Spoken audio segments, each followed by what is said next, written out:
மற்ற அரசியல் கட்சிகள் எல்லாம் ஏதோ இன்ஸ்டால்மெண்ட்ல தேர்தல் அறிக்கையை வெளியிட்டு இருக்காங்க. அதுல என்ன அறிவிக்கிறாங்க? நம்முடைய திராவிட மாடல் சார்பில் நாம் நிறைவேற்றி கொண்டிருக்கக்கூடிய திட்டங்களை டாப் அப் பண்ணி அப்படியே காப்பி எடுத்து அறிவிக்கிறாங்க. அவ்வளவுதான். ஏன்னா அவங்களுக்கும் வேற வழி இல்லை. நம்ம ஆட்சியில நிறைவேற்றிருக்கக்கூடிய திட்டங்களை இனி யாராலும் மாற்ற முடியாது, எவராலும் நிறுத்த முடியாது. யோசிச்சு பாருங்க, நாம வழங்குகிற மகளிர் உரிமை தொகையை யாராலும் நிறுத்த முடியுமா? முடியவே முடியாது. அப்படி அவங்க நினைச்சால அவங்க வீட்டு பெண்களை அவங்களுக்கு கட்சிக்கு ஓட்டு போட மாட்டாங்க, வீட்டை விட்டு வெளில அனுப்பிச்சிடுவாங்க. அதனாலதான் இப்ப அதிகப்படுத்தி அறிவிக்கிறாங்க. அடுத்து பள்ளி குழந்தைகளுக்கான காலை உணவு திட்டத்தை யாராவது கை வைக்க முடியுமா? சொல்லுங்க, முடியுமா? அந்த குழந்தைகளை பட்டினி போட்டா தமிழ்நாட்டு மக்கள் அவங்க சும்மா விட மாட்டாங்க. அதே மாதிரி பெண்களுக்கான விடியல் பயண திட்டத்தை அவங்களால மாற்ற முடியுமா? முடியாது. இன்னும் இருக்கு.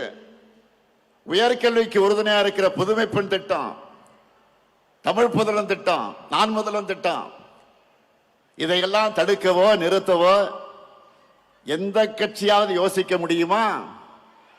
முடியாது. அது மட்டுமல்ல, முதியவர்களுக்கு வீடு தேடி ரேஷன் தரக்கூடிய தாயுமானவர் திட்டம், வீடு தேடி மருத்துவம் தரக்கூடிய மக்களை தேடி மருத்துவம் திட்டம், இதையெல்லாம் தொடர மாட்டோம் எந்த கட்சியாவது வாய் திறக்க முடியுமா?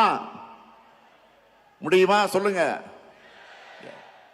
இப்படி எவராலும் மாற்ற முடியாத திட்டங்கள் தான் இந்த முத்துவேல் கருணாநிதி ஸ்டாலினுடைய திட்டங்கள். அவங்களுக்கு தேர்தல் அறிக்கைக்கு கண்டென்ட் கொடுக்கிறத இந்த ஸ்டாலினுடைய திட்டங்கள் தான். அதனால்தான் உறுதியோடு சொல்றேன், இந்த திட்டங்கள் தமிழ்நாட்டில் இருக்கிற வரைக்கும் இந்த முத்துவேல் கருணாநிதி ஸ்டாலின் தான் தமிழ்நாட்டை ஆளுவான். நாம இவ்வளவையும் செஞ்சுட்டு மக்கள் கிட்ட வாக்கு கேட்கிறோம். ஆனா அதிமுக கூட்டணி சாரி அப்படி சொன்னா மோடி அமித்ஷாவும் கோச்சிப்பாங்க. என்டிஏ கூட்டணி சொல்லணும். கூட்டணிக்கு பேர் வைக்க கூட முடியாத நிலையில தான் இன்றைக்கு அதிமுக இருக்கு. சரி, அவங்க சொல்ற மாதிரி அந்த என்டிஏ கூட்டணி தமிழ்நாட்டுக்கு என்ன பண்ணி இருக்கு? கடந்த 5 ஆண்டுகள்ல நமக்கு தர வேண்டிய கல்வி நிதி, ஜல்ஜீவன் திட்ட நிதி, 100 நாள் வேலை திட்ட நிதி, பேரிடர் நிவாரண நிதி, நாம கேட்ட எதையும் தரல. மாநிலத்துக்கான சிறப்பு திட்டங்களையும் தரல. ஏன்? கோவை, மதுரை, திருச்சி இந்த மாவட்டங்களுடைய மெட்ரோ உள்ளிட்ட எந்த உட்கட்டமைப்பு திட்டங்களுக்கு அனுமதி தரல. நாம கேட்கிறது நன்மை செய்யணும், ஆட்சி பொறுப்புக்கு வரணும் என்ற எண்ணம் அவங்களுக்கு இருந்திருந்தா அடிப்படையா மாநிலத்துக்கு கேட்டதையாவது அவங்க கொடுத்திருக்கணும். எதுவுமே இல்லையா? பாஜக தமிழ்நாட்டுக்கு தந்ததெல்லாம் என்ன தெரியுமா? ஆளுநர் மூலமாக குடைச்சல், மாணவர்களின் உயிரோடு விளையாடக்கூடிய நீட் தேர்வு, இந்தி திணிப்பு, மிரட்டி பார்க்க ரைடுகள், இப்படிப்பட்ட ஆட்சிதான் பிரதமர் மோடி சொல்லுகிற என்டிஏ ஆட்சி. தமிழ்நாட்டுக்கு எந்த நன்மையும் செய்யாத இவங்க தான் நம்ம எதிர்த்து நிற்கிறாங்க. தமிழ்நாட்டு மேல எந்த அளவிற்கு வன்மம் இருக்குன்னு சொல்லணும்னா, தேர்தல் வருதுன்னு கூட தெரியாம, அதை பற்றி கவலைப்படாம, நமக்கான எதையும் அறிவிக்க இவங்களுக்கு மனசு வரல. நான் கேட்கிறேன், இப்படி திட்டமிட்டு தமிழ்நாட்டை புறக்கணிக்கிற என்டிஏ கூட்டணிக்கு எங்க மக்கள் எப்படி வாக்களிப்பாங்க? எந்த நம்பிக்கையில நீங்க தமிழ்நாட்டுக்கு வரீங்க? தமிழ்நாடு கேட்கிறதெல்லாம் நான் சொல்லுகிற என்டிஏவுக்கு நோ சொல்லக்கூடிய, நமக்கு கொடுப்பதெல்லாம் கேட்பதையெல்லாம் நோ என்று சொல்லக்கூடிய என்டிஏவுக்கு தமிழ்நாடு நோ தான் சொல்லும்.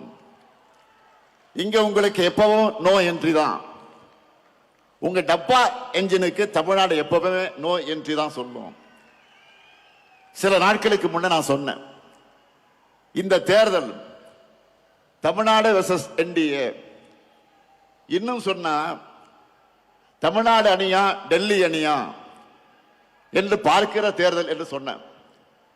உடனே நம்ம எதிரிகள் என்ன சொன்னாங்க, இது சட்டமன்றத்திற்கு நடக்கிற தேர்தல் தானே, இதை ஏன் தமிழ்நாடு வெர்சஸ் என்டிஏன்னு திமுக சொல்லுது, தமிழ்நாட்டுக்கு டெல்லிக்குமான தேர்தல்னு ஏன் ஸ்டாலின் சொல்றாரு அப்படின்னு கேட்கிறாங்க. திமுக என்கிற மாபெரும் இயக்கம் தேர்தல் நேரத்தில் மட்டும் மக்கள் கிட்ட வரக்கூடிய கட்சி அல்ல, மக்களின் உரிமைகளுக்காக எப்போதும் களத்தில் நிற்கக்கூடிய கட்சி. எங்களுக்கு தெரியும், தமிழ்நாட்டோட தமிழ் மொழியோட தமிழ் பண்பாட்டோட உண்மையான எதிரி யார் என்று எங்களுக்கு நல்லாவே தெரியும். அந்த எதிரியை எதிர்க்கக்கூடிய தெம்பும் திராணியும் கொண்ட ஒரே இயக்கம் திமுக என்பது மக்களுக்கு நல்லா தெரியும். அதிமுக என்கிற முகவடியை போட்டுக்கிட்டு வந்தா எங்களுடைய தமிழ்நாட்டு மக்களுக்கு உங்களை அடையாளம் தெரியாம போயிடுமா? உங்களுடைய முகத்திலே கிழிச்சு தமிழ்நாட்டு மக்கள் கிட்ட நாங்க அம்பலப்படுத்துவோம். தமிழ்நாட்டை எப்படியாவது நம்ம கிட்ட இருந்து விழுங்கி விடலாம் என்று நினைக்குது இந்த காவி கூட்டம். எங்க கருப்பு பட்டாளம் இருக்கிறவரை அது நடக்கவே நடக்காது. உங்க அப்பனே வந்தால் நடக்காது, நடக்க விட மாட்டோம். இது அவங்களுக்கு எல்லாம் தெரியும். அதனாலதான் அதிமுக என்ற கட்சியை கொஞ்சம் கொஞ்சமாக விழுங்குறாங்க. அரசியல்ல நேர் எதிரியா இருந்தாலும் அதிமுக தொண்டர்கள் மேல நாங்கள் உண்மையாக பரிதாபப்படுகிறோம். அவங்களுடைய உணர்வுக்கு மாறாக கட்சியை கொண்டு போய் டெல்லியில் அடமானம் வச்சுட்டாரு பழனிசாமி. தன் சொந்த நலனுக்காக சுயநலத்திற்காக எப்படியாவது முதலமைச்சராக ஆகணும் என்ற நப்பாசையில பழனிசாமி அடிமையாக கிடக்கிறாரு. அவரை வச்சு ஒட்டுமொத்த அதிமுகவை அழிக்கிற வேலையை பாஜக செஞ்சுக்கிட்டு இருக்கு. இப்போ கூட பீகார்ல என்ன நடக்குது நாடே பார்க்குத. பீகார் மாநிலத்தில் இதுவரை பாஜக முதலமைச்சர் இருந்ததே கிடையாது. நிதிஷ்குமார் அவர்களை முன்னிறுத்தி தேர்தலை ஜெயிச்சுட்டு இப்ப காரியம் ஆனதும் அவரை ஓரங்கட்டிட்டு பாஜக முதலமைச்சரை உள்ள கொண்டு வர போறாங்க. இதையே தான் தமிழ்நாட்டிலையும் பண்ணலாம்னு ட்ரை பண்றாங்க. நான் அடிச்சு சொல்றேன், சேலஞ்ச் பண்ணி சொல்றேன், இந்த முத்துவேல் கருணாநிதி ஸ்டாலினும் எங்க திமுக இருக்கிறவரை பாஜகவால் தமிழ்நாட்டை ஆள முடியவே முடியாது.